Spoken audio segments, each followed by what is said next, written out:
Chapter 5, Sultan Sumatra. Archaeology and Art of Sumatra by Robert Heiner Gelden.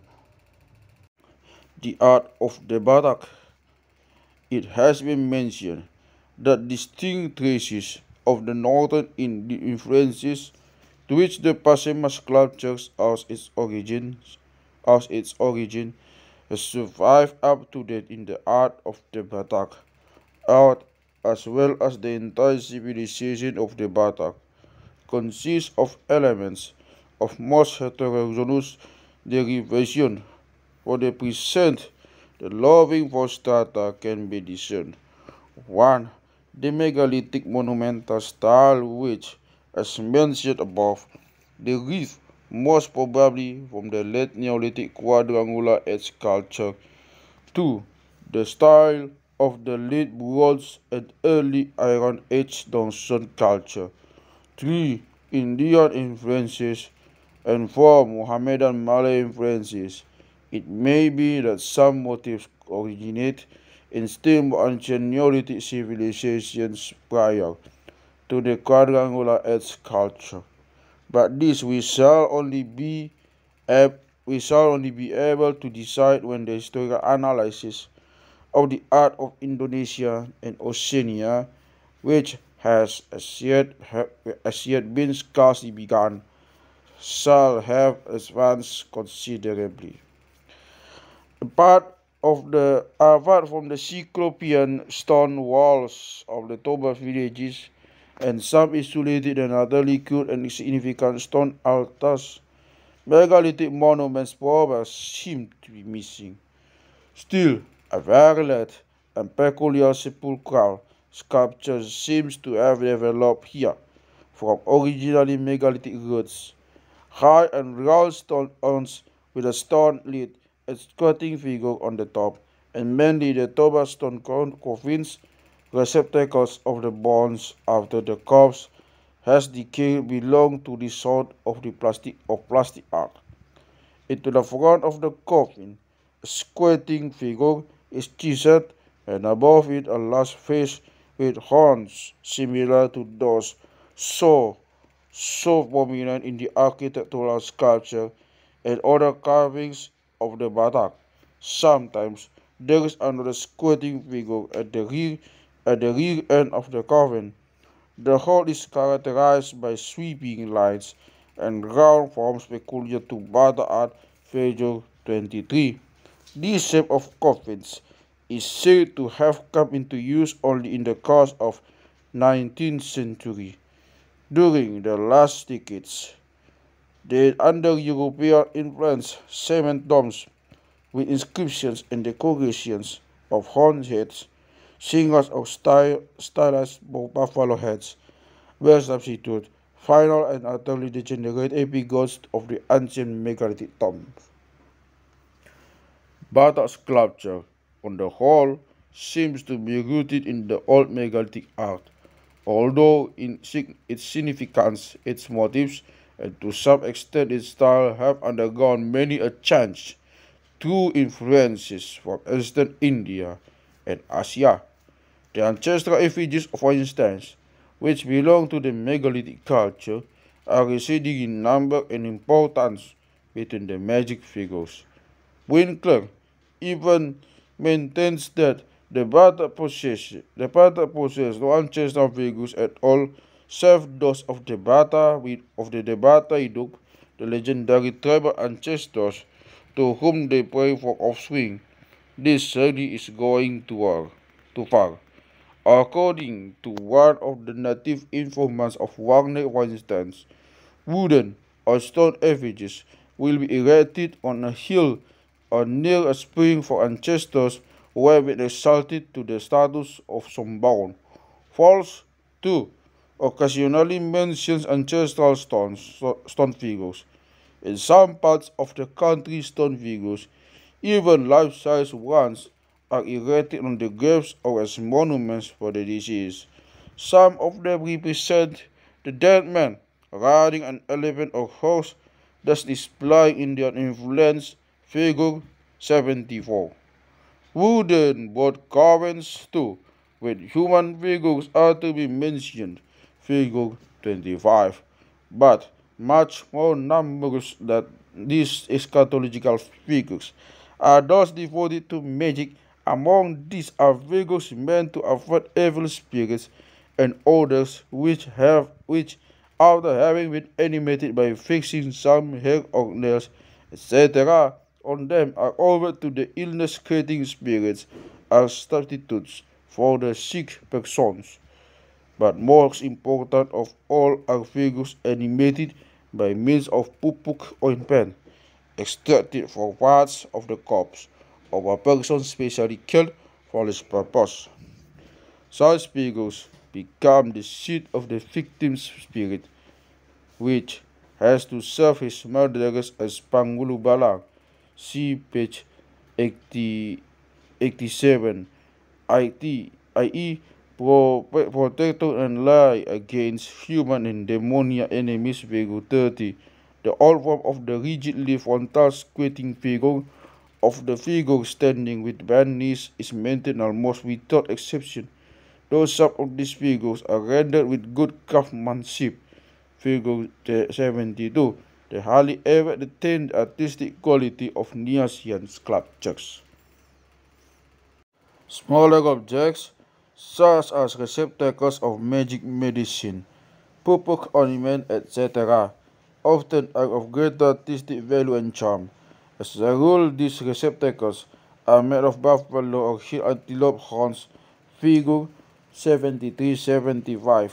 The wooden stopper frequently shows head and chest of the horned creature referred to in connection with stone coffins. Sometimes the face is human, sometimes it is that of an animal. The sweeping curves of the profile betray child Indian influence by the row of human figures standing behind each other, with bent knees on the creature's back and head are worked in the traditional style of primitive sculpture. Thus, even such lesser of subjects show clearly the synthesis so very characteristic of the whole of Batak art. Moreover, figures of riders and rows on figures, towering vertically above each other, similar to those of the magic wands yet to be mentioned, are sometimes to be found on the wooden stoppers of such receptacles. The figures of ivory, brass, horn, or wood serving as hilts to the Batak swords and daggers are very similar to those of the medicine receptacles. Figure 71. The significance of most of the motifs cannot be ascertained, as no research concerning them has as yet been made. Unmistakable, however, is the Kalma Sapada Sutasoma motif, derived from a Buddhist Jataka story. The Batak, as the Burmese and San, use two varieties of it. The first shows the ogre Kalma Sapada carrying King Sutasoma when he has ravished on his shoulders, when the second version depicts the giant animal-headed ogre squatting behind the standing Sutasoma, ready to devour him. The magic wands, P86, certainly belong to the most interesting carving of the Bataks. Figure 26-27. They consist of a vertical series of human and animal figures, men, women, buffaloes, horses, crocodiles, and serpents, and strikingly call to mind the cursed poles of the Northwest American Indians. Such seems to be right, while suggesting a possible genetical connection between both. It is more than probable that the various tales told by the Batak about the significance of these figures are but late interpretations of a much older form, no longer understood. The use of these stuffs for magic purposes as big as of a Pangulu Balang is certainly not indigenous. Apparently, Eastern Asiatic Indian Tantric influences affected this magical interpretation, as they did in the case of the interpretation of ancient ancestral images into Pangubalang figures. The Batak Magic Wand, though preserving in the main its original shape, has undergone foreign influences with regard to some details. These are even staffs plainly showing Indian influence in the structure.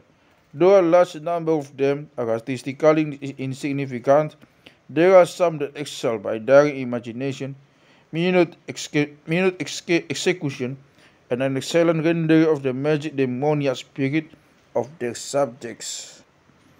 Wares such as bangles, belt ornaments, pipes, tobacco cases, battle boxes, and sword hilts cast in copper, bronze, or brass play an important part of with the Batak figure 1871. Even the above-mentioned magic wands are sometimes made of brass. The casting is done in the Asai Perdue method. Jewelry made of gold, silver, or suasa, and alloy of gold, silver, and copper often reaches a high degree of artistry, figure 12. Sometimes, for decorative reasons, granulation technique will be used. Double spirals and pleated bands belong to the most frequently occurring motifs. They both have their origin in the Dongson culture. Besides these are other more ancient motifs such as buffalo head and lizard, and more recent Indian ones such as lion heads, singa, have entered the metal art of the Batak. Of special interest are the breast ornaments of the belts, figure 70. They show an old Indonesian motif, a human figure standing on a buffalo head, more or less assimilated to the horned lion heads of Indian and Javanese art, Banaspati, Rahu, etc. We must still mention the objects executed in bamboo. The bamboo boxes containing lime for better chewers and decorated with a tumpal triangle motif, plated bands, and double spirals interpreted as creepers, and the latter two objects bear evidence of the wrong influence of Dongson art. Objects made of horn. So, the same plated and bent in beautiful execution figure 75. Domestic architecture and its decorations show most distinctly the fusion of three chief stylistic strata, i.e., the megalithic symbol style, the style of Dongson, and the Hindu Sumerian one. The most important and artistically significant house forms are those of the Toba and of the Karo. The Toba house is a rectangular building supported by piles with walls slanting outwards, so that when, omitting the roof, a cross-section in any direction is taken, it will represent a trapezoid resting on its smaller side. The shadow roof is lower in the middle, and the pointed end of the ridge projects more acutely in the front than in the rear of the house, figure 23. This shape of the house is rather similar to those represented on the bronze drums from Tonking at the beginning of the Christian era and originates possibly in the Dongson culture. The front of the house is lavishly decorated with carved and painting ornaments, double spirals, and scrolls derived from them are chiefly used, figure 7.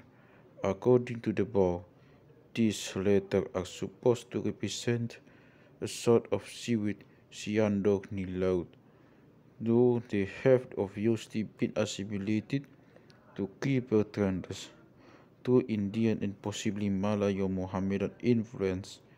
They can decidedly be traced back to the old S-shaped double spiral of the Dongson culture. One beam of the front wall will often show paintings representing scenes of daily life, war, hunting, and festivals. These paintings of the Batak show plainly close stylistic connection with those of the Dayak of Borneo, and as I have explained elsewhere, vergezichtliche Grundlagen der kolonialistischen Kunst. Both of them probably reach back as far as the Dongson culture. Of a more ancient origin are the female breasts in relief work on the bronze walls, a typical megalithic motif.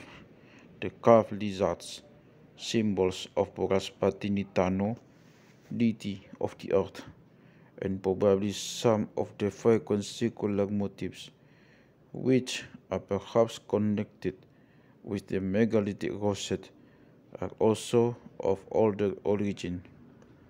Heads of monsters, crowned with a sort of trident, two horns and a middle piece, are found as decoration of front walls, gables, and corner posts. Figure 7. They are called singa, and they borrowed from the Sanskrit meaning lion, but sometimes too Kachadopak, elephant's head. The horned lion's head, so frequent in Indian and colonial Indian, Javanese, etc. art, seems to have supplanted the ancient indigenous buffalo head, or as to have been amalgamated with it. However, we must call attention to the striking resemblance of the Batak singer to the Trisula crowned human heads found as gable figures in the South Indian Pallava architecture, for instance of the Ganesha Raja at Mamallapuram, 7th century. This may lead to a more definite determination of the age and origin of Indian influence on the Batak. The types of Karo houses, figure 5a, show more variety than those of the Toba. Beside the house is supported by piles. There are others with substructure of horizontal beams, forming a sort of grill resting on stone pillars. As with the Toba, the walls are slanting outwards, but the roof has still more become the form deciding element. In its simple shape, it is a combination of a hip and saddle roof. About the middle of its sloping lower part rises a saddle roof with projecting ridge ends, mostly terminating in a likeness to a buffalo head. Except the buffalo heads, this shape of roof is widely spread in Eastern Asia and Melanesia. As early as the 1st century AD, it figures on the Japanese bronze mirror. It has possibly been transplanted to Sumatra along with the other components of the Dongson culture. This sort of roof is in itself a compound of two different shapes, has been further developed and complicated by the Karo. For instance, the lower sloping part was doubled so that another really decorative story arose, which in its turn bears the two composed hip-saddled roof. Sometimes there are two saddle roofs rising at right angles, a more frequency occurring in Cambodian and Siamese architecture. Often a large pole will arise from the crossing point of the ridges. It bears a small reproduction of the whole roof and is finally crowned by a sort of sunshade. We may assume that this multiplication of roofs betrays the influence of the Hindu and Buddhist many-story roofs, like those of the Mirus of Bali and of Burmese monastery and of Burmese monasteries and places. The shade topping of the roof is doubtlessly derived from the honorary shade on sacred buildings of the Buddhists. Among the ruins of the Buddhist temples at Bahar in Padang Lawas, thus in Batak territory, fragments of such stones umbrellas has been actually been found. Here again, we meet with the characteristic fusion of heterogeneous elements so typical of Batak culture.